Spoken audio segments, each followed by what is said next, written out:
अस्सलाम वालेकुम, मैं हूं अब्दुल गफ़ार।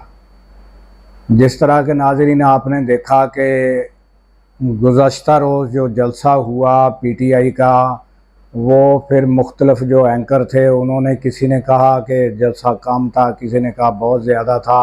हर किसी ने अपना जो है वो तज्ज़िया पेश किया। बाहर कैफ वो जलसा हो गया। वो हुकूमत ने भी जलसा की इजाज़त जिस तरह दी, वो भी सारा आपके सिनेरियो सामने है। और फिर कंटेनर वगैरह जो लगाए गए, अगर इजाज़त दी थी तो कंटेनर लगाने की क्या ज़रूरत थी।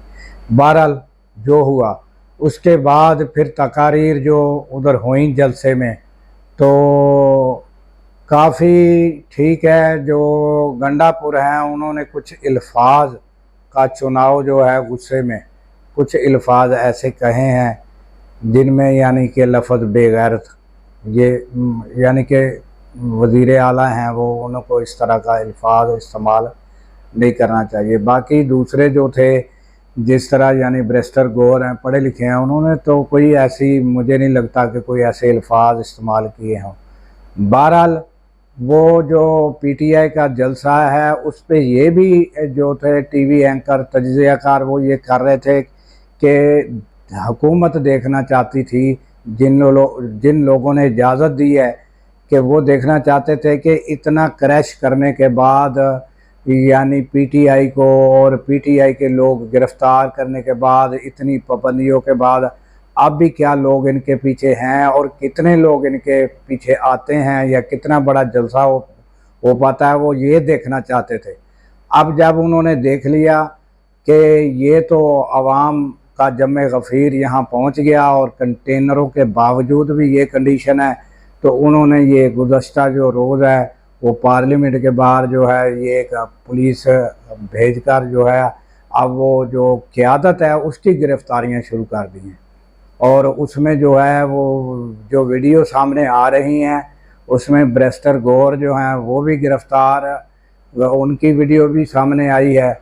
और उसके बाद जो है वो अपना शोएब शाहीन जो हैं, उनकी शेर अफजल मरवत, उनके बारे में भी पता चला है।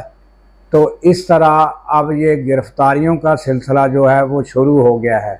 और अब वो इसके जिस टाइम ये मैं वीडियो रिकॉर्ड कर रहा हूँ, तो ये लोगों की तो वीडियो आ चुकी हैं, और इसके बाद कितने और गिरफ़्तार होते हैं, या उनको गिरफ़्तारी के बाद छोड़ दिया जाता है, या क्या हालात होते हैं, पीटीआई का क्या रद्द-ए-अमल होता है।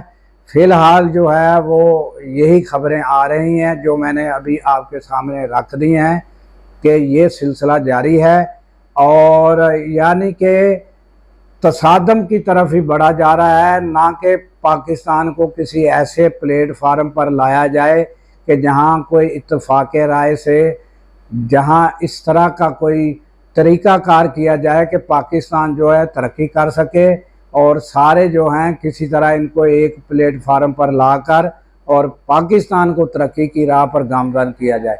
मगर यहाँ जो है वो जो आपस का सियासतदानों का तसादम है वही नहीं ख़त्म हो रहा, तो फिर पाकिस्तान जो है वो तरक्की की राह पर किस तरह गामज़न होगा, ये एक सवालिया निशान है।